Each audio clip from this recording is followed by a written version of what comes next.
Morant with a running start. Elevates. Oh, it dunks. Oh, my goodness. Tie game in overtime. Gasol will turn his heat. It's gone. Memphis on top. 7-10 remaining. Conley now with three. Count it. A 15-point lead for Memphis. And Blake Griffin gets into it on the floor with Randolph. Hard to tell if there are any punches being thrown under there, but Griffin took acceptance. Adams going long. Morant. He hit it. John Morant. Insanity. You gotta be kidding me. Welcome to Grits and Grinds, a Memphis Grizzlies podcast. My name is Keith Parrish. The Grizzlies on Sunday announced that Steven Adams will be out for the season for knee surgery. The knee injury that ended his season last year, surprisingly ended his season last year, that occurred in January. It never got better. He never recovered. He spent the entire offseason rehabbing it. He played in 2 preseason games and now is going to be shut down for knee surgery and will miss the entire 2023-2024 Memphis Grizzlies season. This is a tough blow for the Grizzlies. This on top of the Ja Morant suspension, on top of Brandon Clarke already being out with the injury he suffered last year. Brandon Clarke, unlikely to play this season with his Achilles injury, and now Steven Adams is gone, and all of a sudden, the Grizzlies' front court depth is decimated. We saw last year at the end of the season and in the playoff series against the Lakers how important it was having Steven Adams. Without Steven Adams, and I'm going to keep saying this a lot, I guess, without Steven Adams and also without Brandon Clarke, the Grizzlies' strength of being a top rebounding team and a top second chance scoring team and a top offensive rebounding team, that all went away. And now this year, the Grizzlies are back kind of where they were at the end of last season. Sure, there are roster changes. Sure, as Grizzlies fans, we're still very optimistic about what Desmond Bane and Jaren Jackson Jr. can do this year. As Grizzlies fans, we're optimistic about what Marcus Smart is going to bring to the table. But I think a lot of our hopes for the Grizzlies being able to maybe win home court advantage once again this season and to have a better season than last season was, well, if we get Steven Adams back, if we get on the offensive end his screening, his passing, and his offensive rebounding, and then we get him back on the defensive end, just his anchoring that defense and clearing the glass, that's how the Grizzlies are going to be very, very good again. Now, without Steven Adams, the Grizzlies will still, I think, be one of the better teams in the Western Conference. They are obviously more likely now to end up in the play-in or worse, but they have enough guys. Once Ja Morant returns, when they have Ja Morant and Desmond Bane and Marcus Smart and Jaren Jackson Jr. and Xavier Tillman as a starting lineup, that's a very good starting lineup. It's probably no longer top 5 in the West or top 4 in the West, but it's up there, I think. But the problem is going to be just that overall lack of depth. And they got experience with Xavier Tillman at that starting center in the playoffs and at the end of last year, but we saw that weakness exposed, just that the rebounding really struggles, and because of that, it just highlights other flaws that you might not otherwise notice. Some of these are borne out in the numbers, and so much of this right now is repeating what we said last year, but highlighting the numbers last season when Steven Adams and Brandon Clarke were off the court. The Grizzlies were a below-average offensive rebounding team and a below-average defensive rebounding team. So not having those guys, now you have to make serious changes. And I think the Marcus Smart addition, that would have been a positive change whether or not you had Steven Adams at all. Now, as Grizzlies fans, as we're upset and kind of dealing with this news, there's a lot of questions that come up. I think it's fair to ask, like, was this a misdiagnosis? You remember there was that Australian radio host a couple months ago talking to Pete Pranica saying that, like, he'd heard from somebody that they'd misdiagnosed Steven Adams and he actually needed surgery. But then there was some confusion because we're like, well, if he had surgery, we would have heard about it. Well, now turns out whatever story that was, 2 months later, it looks right because Steven Adams now has to have surgery. There's the obvious question to wonder, should Steven Adams have had surgery immediately? And that I have to still kind of trust that the doctors at the time made the right decision. They said, we think it's probably best to, rehab it without surgery. Maybe they presented to Steven Adams some options and he could have chosen to say, all right, I want to try to rehab without surgery. Obviously, they didn't think this would be the outcome, him to miss now a year and a half. But it's an unfortunate break for Steven Adams, and it's bad for the Grizzlies on the court. And now we're kind of stuck with, what do we do now? And unfortunately, there are not that many clear options. Now, this is basically the genre of emergency news podcast episode. I was going to recap the final preseason game and look ahead to the season opener against the Pelicans on Wednesday night. This episode, I'm basically just going to talk about the Steven Adams injury and the fallout. I'll get to that other stuff probably before Wednesday when the Grizzlies play their first game of the regular season. Like, they finalized their opening night roster and all that, but now we're dealing with, okay, how can we find a center? How can we improve this team? And frankly, I don't know if they can. The options they have before them, not having Brandon Clark and not having Steven Adams, without Ja Morant for the first 25 games. We know once it's been 5 games, we can put Ja Morant on the suspended players list and get an extra roster spot temporarily. It now does probably look like that extra roster spot would be used on a big, because you just need to have another center. Ideally, I think you want a rim protector and you want a very strong defensive rebounder. Now, those guys aren't just available and not on rosters. Like, the free agents out there, it's pretty bleak. Like, Khem Birch just got released. Khem Birch seems like he belongs in the NBA, so like that would be maybe an emergency option you can sign to bring in. There's a bunch of veteran names like Bismack Biyombo and Dwayne Dedman. Maybe see if Gorgie Jang still has something in the tank. But there aren't really free agents you can sign, and also those would just be temporary signings.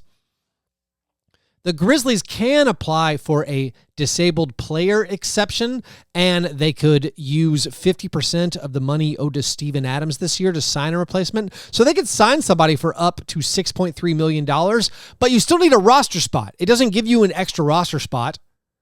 So I don't know how useful that actually is. And also, the Grizzlies still have their full mid-level exception. They still have the biennial exception. So, like, they could sign somebody, just there's probably no one really worth signing. A guy I saw that maybe you could get is Isaiah Roby. He is not really a rim protector. He's not really even, in my mind, an elite defensive rebounder, but he's just another big body. Isaiah Roby got waived by the Knicks, and they signed him to an Exhibit 10 deal. So I think if you offered him a guaranteed contract, you could probably get him. None of these are long-term fixes, and I think naturally we think of like, all right, are there guys we could trade for? Now, I think we have to explore our motivations for a trade or consider some aspects of the trade. Like, I don't think it makes sense for the Grizzlies to send out like a first-round pick to get a stopgap center, to get somebody who can just kind of help in the short term. I think you have to face facts and say, listen, we're in it for the long haul. We have Ja Morant, Desmond Bane, and Jaren Jackson Jr. We have them signed to extensions, every single one of them. They're going to be around for a while. We don't need to make a big move necessarily to bring in a guy who you wouldn't maybe pencil in as a long-term center. Like, the names that come to me when I'm like, all right, we got to find a center, I'm thinking, is Kelly Olynyk available? Is Isaiah Hartenstein available? Like, those kind of things. Now, I'm not saying we shouldn't find out if those guys are available, because they might be. like a natural name to think of is Clint Capella for the Hawks. Clint Capella is making $20 million this year and next year, and the Hawks are going to have salary issues in the future. They look to be on pace to be a big-time luxury tax team. We're all assuming as NBA analysts, the Hawks aren't paying serious luxury tax to keep this squad together. So you're like, all right, they have Onyeka Okongwu kind of center in waiting. Maybe we could get Clint Capella. But then you run into this other problem that I'll get to in a second. It's what's the matching salary? Who are you trading out to bring in a matching salary? And that's where you have to start thinking like, all right, is Steven Adams ever going to be as good as he was pre-injury, post-injury? And Steven Adams is signed for this year and next year. I think you basically have to start thinking that maybe Steven Adams is the matching salary. Steven Adams making about $12.5 million. That's our matching salary to send out because the Grizzlies don't really have that much matching salary. You know, NBA trade rules, you basically have to send out the same amount you get in. There's a lot of different variations of that or exceptions to that. Actually, on lower salaries, you can actually take back in 200% of what you send out. Like Zaire Williams. Okay, Zaire Williams has had an amazing preseason. You don't really want to send out Zaire Williams, but like you could send out Zaire Williams and up to $7.5 million, you can actually bring back in 200% of that total. So Zaire Williams makes less than $7.5 million. He makes 4.8. You can trade him for a guy who makes $9.6 million.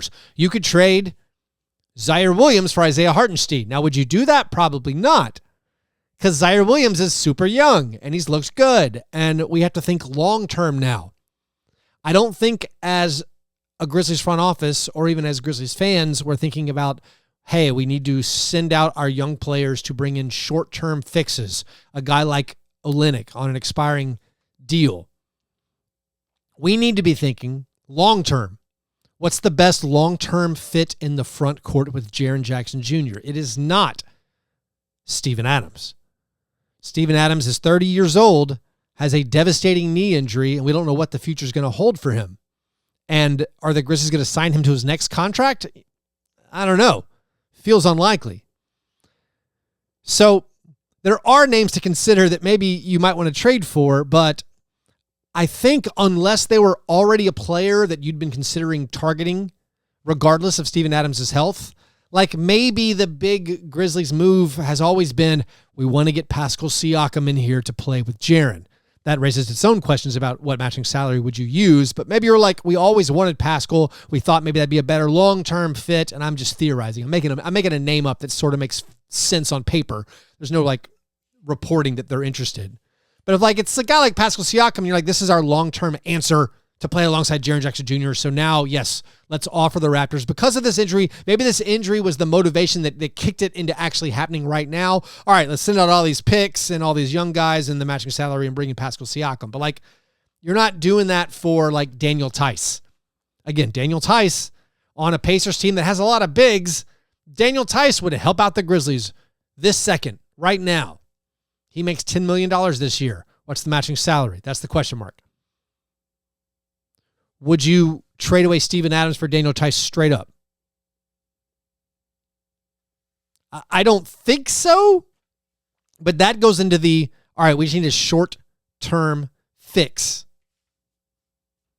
One of my frustrations is when we think about matching salary, I was very explicit that I wanted whoever the Grizzlies signed for their 15th roster player, I wanted them to pay him a lot. And I wanted the Grizzlies to pay whoever they signed a lot because I wanted it to be matching salary. When it came out that the Grizzlies did not use their MLE and they signed Derrick Rose to a guaranteed 2-year deal for the league minimum, my thought was, well, why in the world did we not sign him to the financial value of that 2-year deal for a 1-year deal, a 1-year, say $7 million deal? Then you could trade him for any player making $14 million. You could now trade Derrick Rose. If you'd sign him for 1 year, $7 million, you could trade him straight up for Kelly Olynyk. Maybe there's a great reason why the Grizzlies did not overpay Derrick Rose for 1 year as opposed to paying him 2 years at the minimum, but I don't understand it. And now the Grizzlies are stuck with, if you want to make a trade, the only contracts the Grizzlies have of guys making like more than $10 million a season I mean, it's the three main guys, Ja, Dez, and Jaren, and then Marcus Smart, Luke Kennard, Steven Adams, Brandon Clark. That's it. We hope Brandon Clark heals up and comes back, and next season he's good. Or the following season, like what the 2024-25 season. If Brandon Clark's fully healthy by then, great. We already know he's an unbelievably good pairing with Jaren Jackson Jr. in your front court. So maybe like you wouldn't trade him away. Like would you trade right now, would you trade Brandon Clark for Robert Williams? Time Lord. The Trailblazers acquired him in the Drew Holiday trade. Time Lord has his own injury issues. Can basically only play 20 minutes a night. He'd be a great fit on the Grizzlies. The Trailblazers are probably tanking the whole year. They might flip him, but then you go to like, what's the offer? Would you trade Steven Adams and a first-round pick for Time Lord? Trailblazers might take that. It's tough. The Grizzlies do not have a clear pathway for replacing Steven Adams.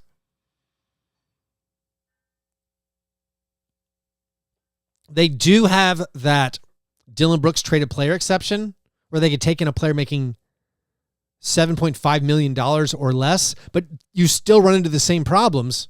You need a roster spot. The Grizzlies don't have any open roster spots.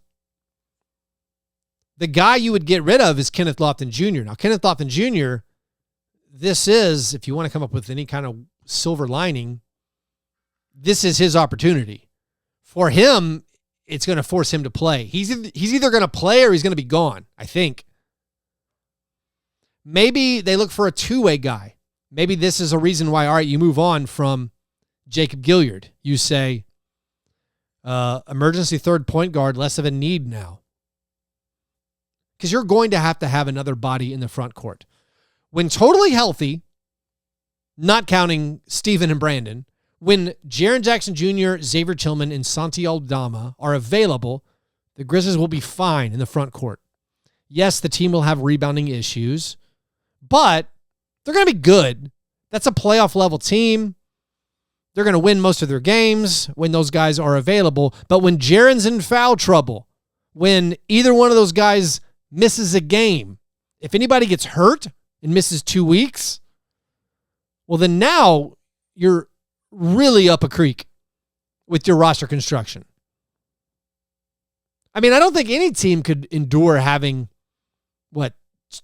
two of their top three bigs out for the year, which is basically what the Grizzlies have. So this is a huge downer ahead of the start of the NBA season. We're always so excited and enthusiastic about starting the year.